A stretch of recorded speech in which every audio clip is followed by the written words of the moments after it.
Today, the topic is startup, thinking about the nuts and bolts from the perspective both of folks who are running startup organizations that are just now at the very earliest stages and that are a couple years along, and also from the funding perspective. So, per our usual style, I'm going to ask you guys to introduce yourselves, giving folks a sense of the path you've taken to where you are now. First, how I got to Equine Green. Truly, Equine Green is my dream job. How many people have heard of Equine Green before? Matt, just okay. A few of you. Okay. So I love the intersection between entrepreneurship and social change, and there are not that many organizations that are in that space. So I learned about Equine Green really when I graduated from college and wanted to work there. But instead, I worked at another organization called Do Something, which is in the field of young people and community involvement, community engagement. And I started an award program called the BRIC Award, which financially supported and honored young people under the age of 30 who are measurably strengthening their local communities. So all about local community change. Then I became program director, and we had a national service learning program.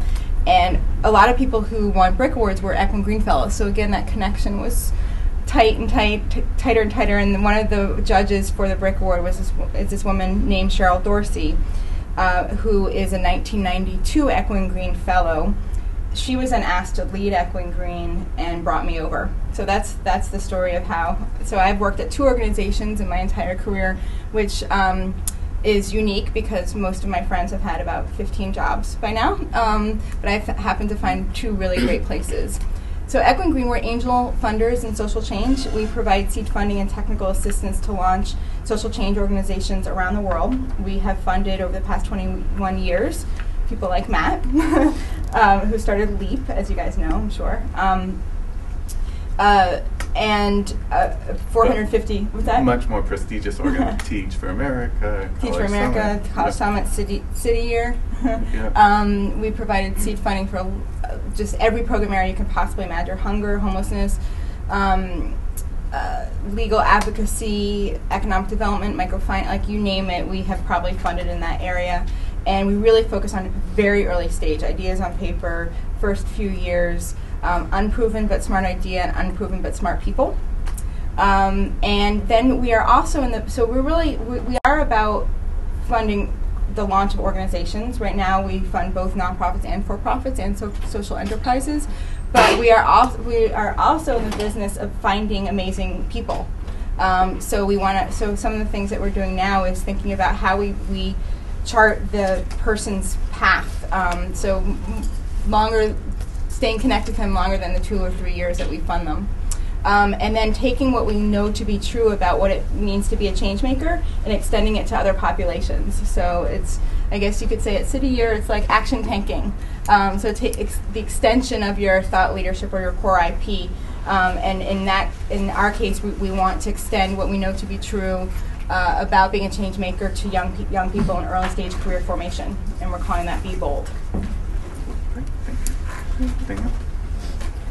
Hi, I'm Danielle, and I direct Common Justice, which is the newest demonstration project of the Vera Institute of Justice.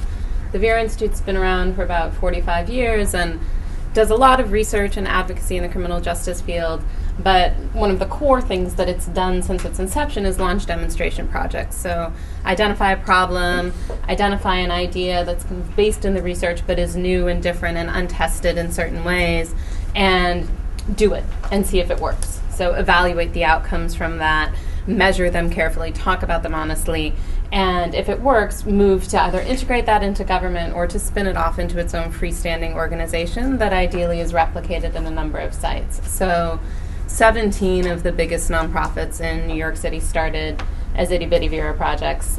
Safe Horizon, the $20 million victim service agency, the Legal Action Center, Neighborhood Defender Services, there's a ton of them. As well as a lot of practices that have been integrated into the justice system, like releasing people without bail based on their community connections and other factors, which was the very first Vera initiative at its beginning. Common Justice is an alternative to the courts and prisons for serious and violent felony cases in Brooklyn. that's based in restorative justice principles. So the harmed and responsible people, if they're both willing, come together with support people who may be family, friends, mentors, neighbors, whomever, and our staff, after at least a month of preparation, into a facilitated dialogue where they reach agreements as to what the responsible person, who's the offender or the defendant, depending on how you talk about it, can do to make things as right as possible. So that may be community service, it may be financial restitution, educational programming, seeking employment, something that's of meaning and value to the person who's harmed.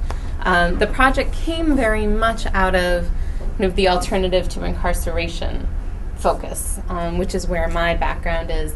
And in doing the planning and development work, one of the things that became very clear is that we know that the court system is bad for people who end up in jail. Like, that's not complicated. What emerged more and more is how much it fails the people who are harmed by crime. So how much those practices are entirely contrary to what any decent therapist would tell you somebody needs, and how much young men of color who are harmed by crime, who are the people most likely to be robbed or assaulted, are nowhere in this picture of victim services. So as the plan for this has evolved, we've shifted some from the language of just being kind of the newest, hottest alternative to incarceration, which we still in our hearts believe we are, to something that's a much more balanced view of how the system fails to do what it sets out to do for all of the parties who are impacted by it. I started work that's related to it one way or another, probably.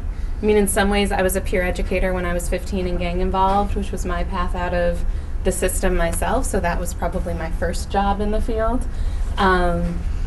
So moving from that into a lot of conflict resolution work. So I did that in schools and prisons in Atlanta with a small project I started there. None of my education is in this field at all. My education's in poetry. So I've not been schooled in it formally, which is a question that comes up a fair amount in terms of people figuring out the pathway into the kind of work.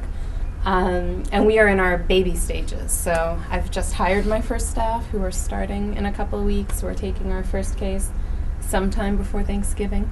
So we're at the very, very outset of it. And so I am raising startup funds in this financial climate, which is dreamy, as you can imagine.